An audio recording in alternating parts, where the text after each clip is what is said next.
बना दे कि हेलीकॉप्टर से मजदूरी करने जाए व्यक्ति। ऐसा मजदूर पूरे देश का होना चाहिए, पूरे प्रदेश में ऐसे मजदूर होना चाहिए कि हेलीकॉप्टर से गेती लेकर मजदूरी करने जाए। इससे अच्छी बात क्या होती है। मैं तो कहता हूँ मुख्यमंत्री जी मजदूर हैं और हर व्यक्ति को ऐसा ही मजदूर बना दे वो।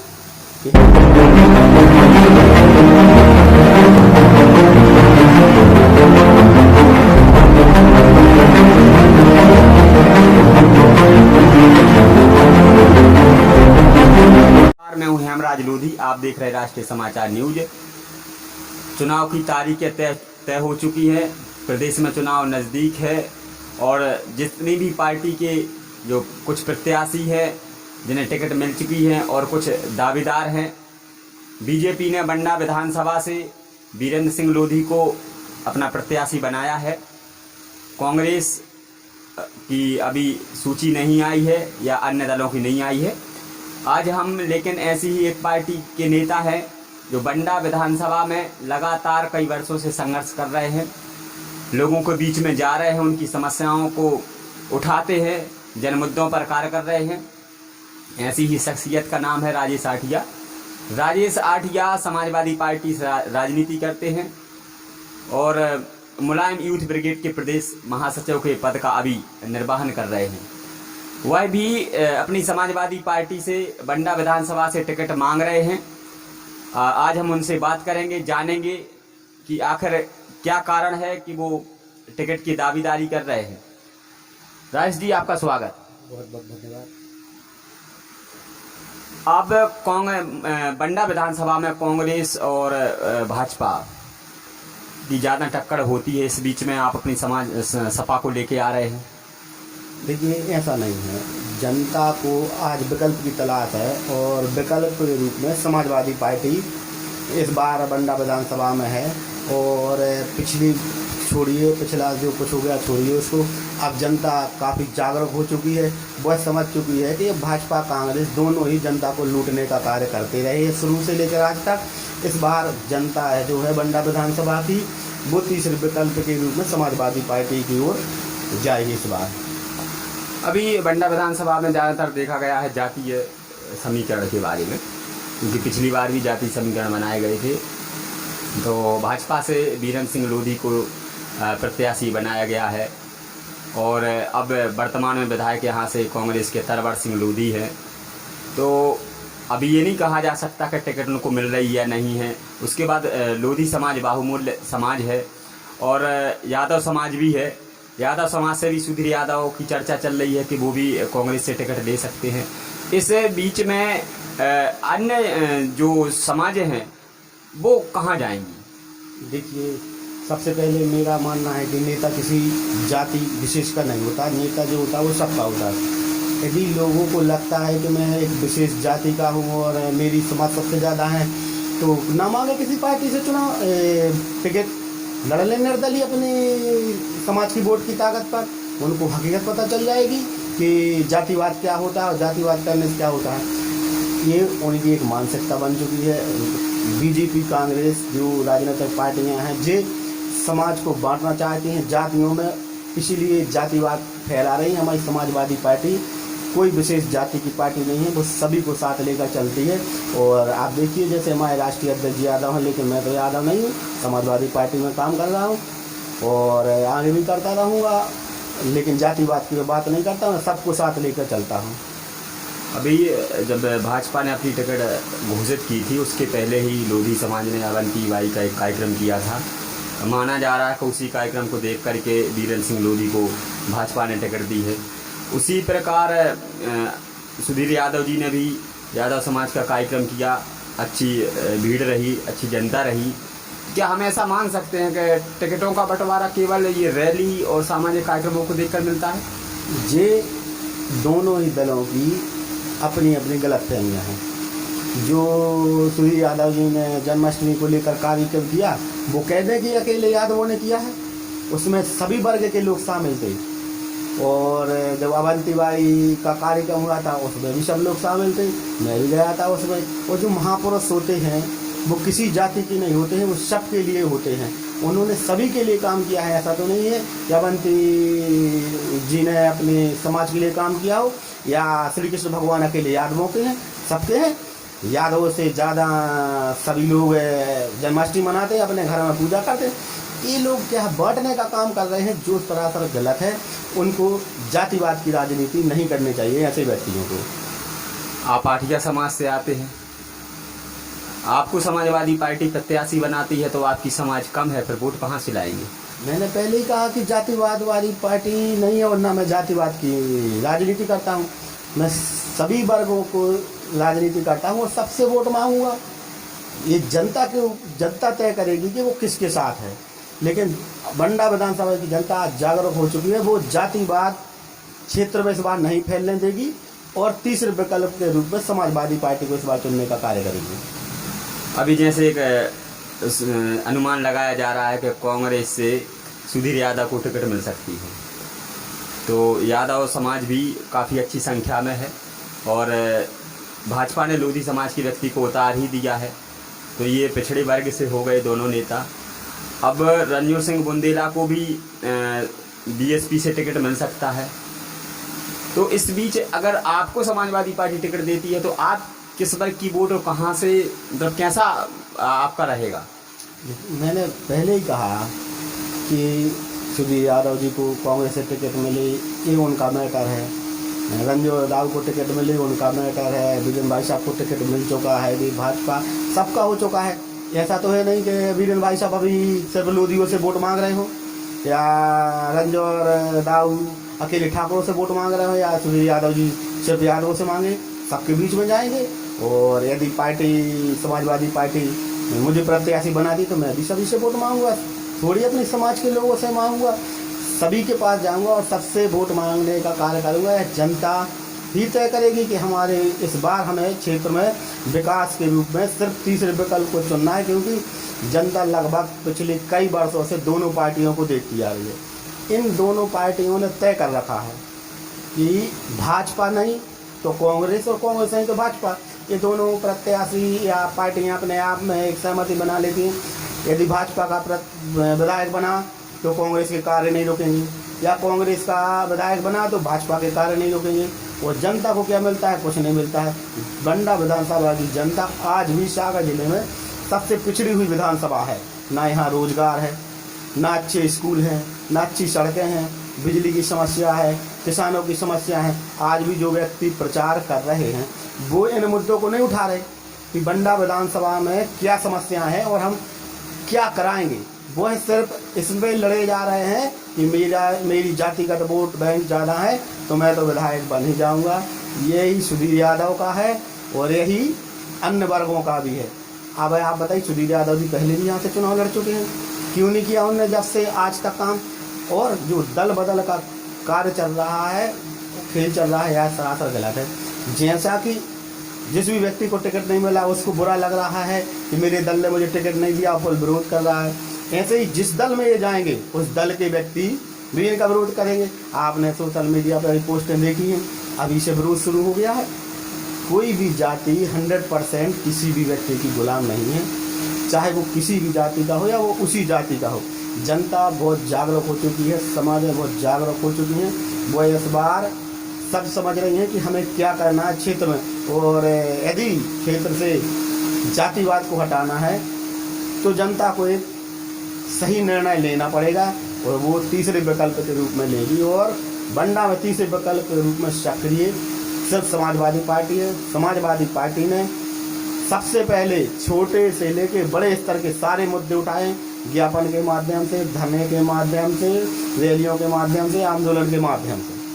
अभी सुधीर यादव जी को टिकट कन्फर्म भी नहीं हुई है और सोशल मीडिया पर उन्हीं के वर्ग के लोग उनका विरोध शुरू कर दिया है, क्योंकि समाजवादी पार्टी का जो मुखिया है वो यादव है। तो ऐसा होना चाहिए, या ऐसा आपको लगता है कि समाजवादी पार्टी अगर आपको टिकट देती है तो यादव समाज को तो आपके साथ भी होना चाहिए? जाति वाली तो कोई बात ही नहीं है। विषय मैंने पहले ही कहा कि हमारे राष्ट्रीय अध्यक्ष जी यादव समाज से आते हैं, लेकिन जरूरी थोड़ी कि सारा यादव समाज समाजवादी पार्टी का। समाजवादी पार्टी ये समाजवाद एक विचारधारा है। जो समाजवाद को समझता है वो समाजवादी पार्टी के साथ में है।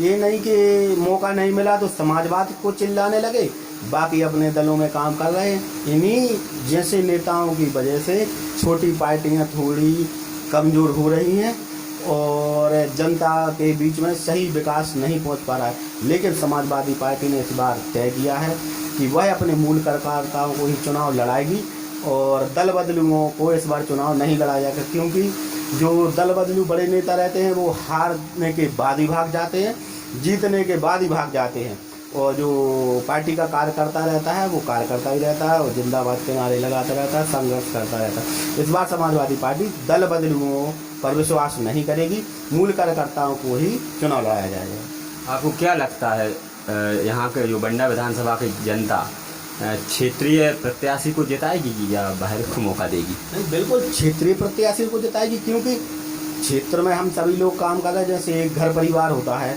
वैसे ही बंडा विधानसभा एक घर परिवार है जो लोकल व्यक्तियों पर विश्वास करेगी। भाई हम लोग यहीं रहेंगे, यहीं लड़ेंगे और यहीं जनता का सहयोग करेंगे और जनता से ही लड़ते रहेंगे। बाहरियों को बंडा विधानसभा में इस बार कोई मौका नहीं दिया जाएगा। बंडा विधानसभा में राजनीति तो लोग करते हैं, नेता हैं, लेकिन किसी मुद्दे को लेके काम नहीं करते। चुनाव अभी लड़ना सभी को है, दावेदार हैं, प्रत्याशी बनते जा रहे हैं, लेकिन विकास की बात नहीं होती और आगामी समय में उनका मुद्दा क्या है, वो किस पर कार्य करेंगे, किस मुद्दे को लेकर वो आ रहे हैं, ऐसी कोई बात नहीं होती नेताओं में। देखिए, मैं अन्य नेताओं की तो नहीं कह सकता, लेकिन आपने भी देखा कि समाजवादी पार्टी छोटे से छोटा मुद्दा और बड़े से बड़ा मुद्दा ज्ञापन के माध्यम से, आंदोलन के माध्यम से, हर प्रकार से शासन प्रशासन तक पहुंचाने का कार्य करती है। लेकिन इस भाजपा शासनकाल में अधिकारियों की इतनी तानाशाही चल रही है कि वो किसी भी प्रकार की कोई कार्रवाई नहीं करती। और बीजेपी हो या कांग्रेस, वह मुद्दों पर तो चुनाव नहीं लड़ती। वह मान के चलिए आज वर्तमान में कांग्रेस के विधायक हैं यहाँ पर, वो बताएं कि मैंने बंडा विधानसभा में कितने विकास कार्य की योजनाएं लाए हैं, कितना विकास कार्य किया है।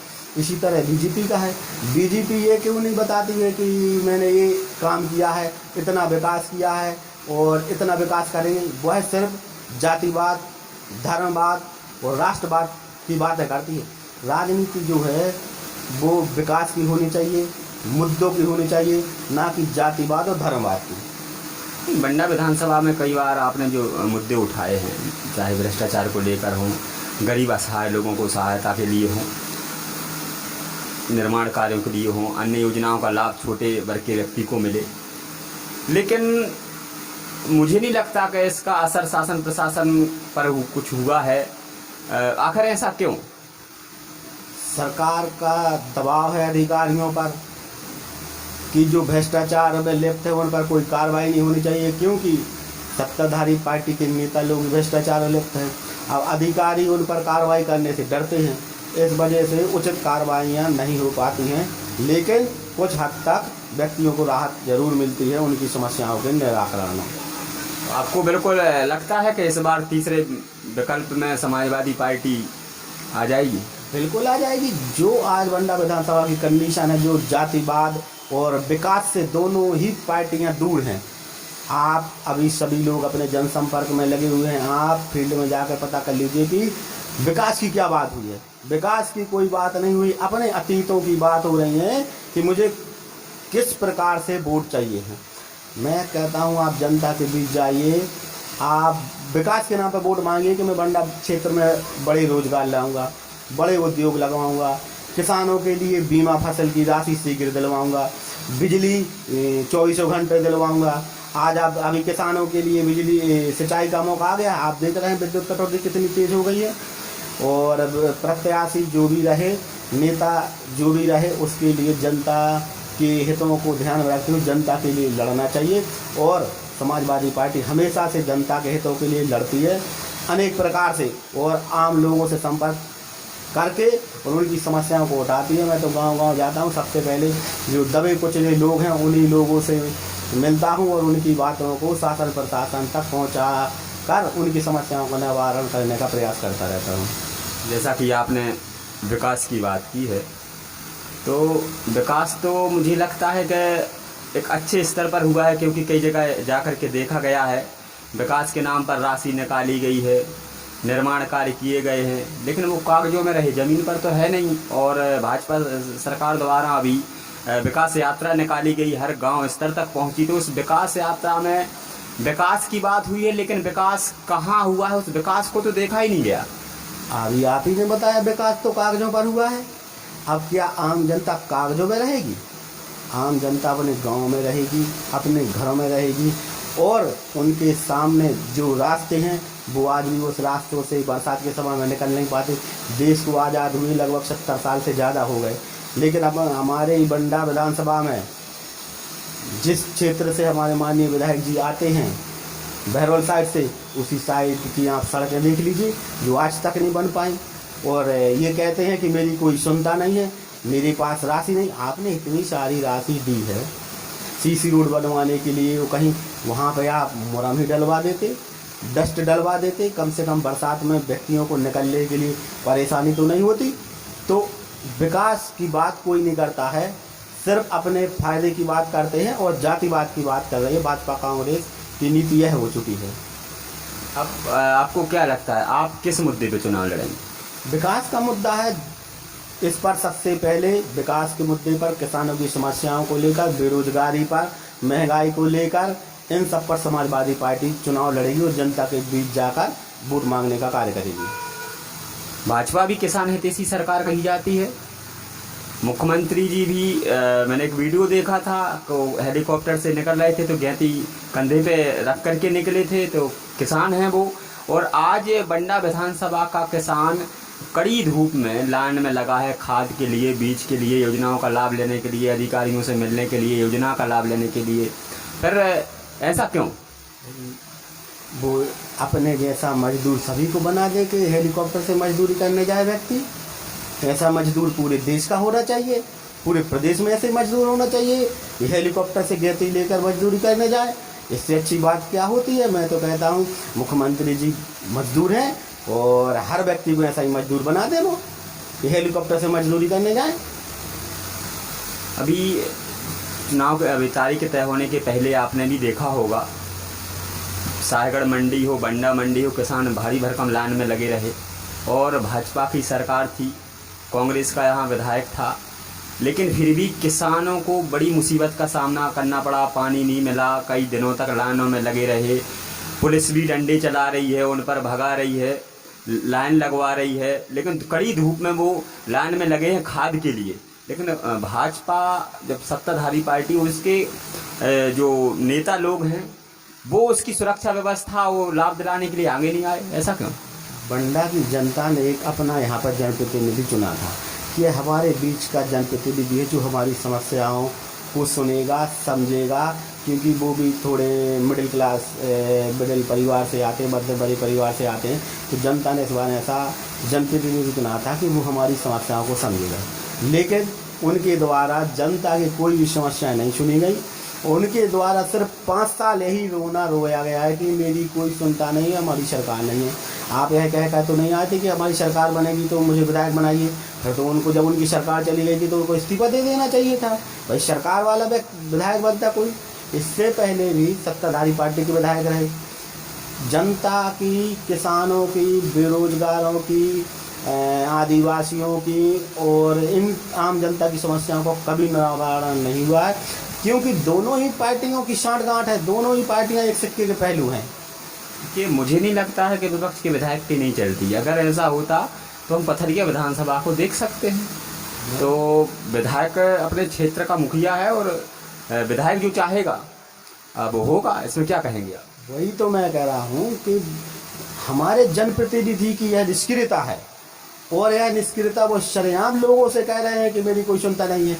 यदि उनको इस बार टिकट मिलती है तो जनता ऐसे प्रत्याशी को क्यों जिताएगी, आप बताइए मुझे। और क्या गारंटी है कि इनकी सरकार बनेगी और यही जीतेगी और यही विधायक बनेंगे? पिछली बार आपकी भी सरकार रही 15 महीने के, आप बंडा विकास कार्य बता दें, उसके बाद आपका रोना चालू हुआ कि मेरी सरकार नहीं है, और इस बार भी वो मैदान में है मुख्यतः। तो इस बार उनको जनता क्यों चुनेगी, आप तो मुझे ये बताइए सर। क्या है तो फिर इस बार साइकिल चलेगी? बिल्कुल इस बार साइकिल चलेगी तीसरे विकल्प के रूप में, क्योंकि जनता दोनों ही पार्टियों से त्रस्त हो चुकी है और दोनों ही पार्टियों के नेताओं को समझ चुकी है कि ये दोनों ही पार्टियां धर्मवाद, जातिवाद और भ्रष्टाचार में लिप्त है। तो आपने सुना, ये थे राजेश आठिया।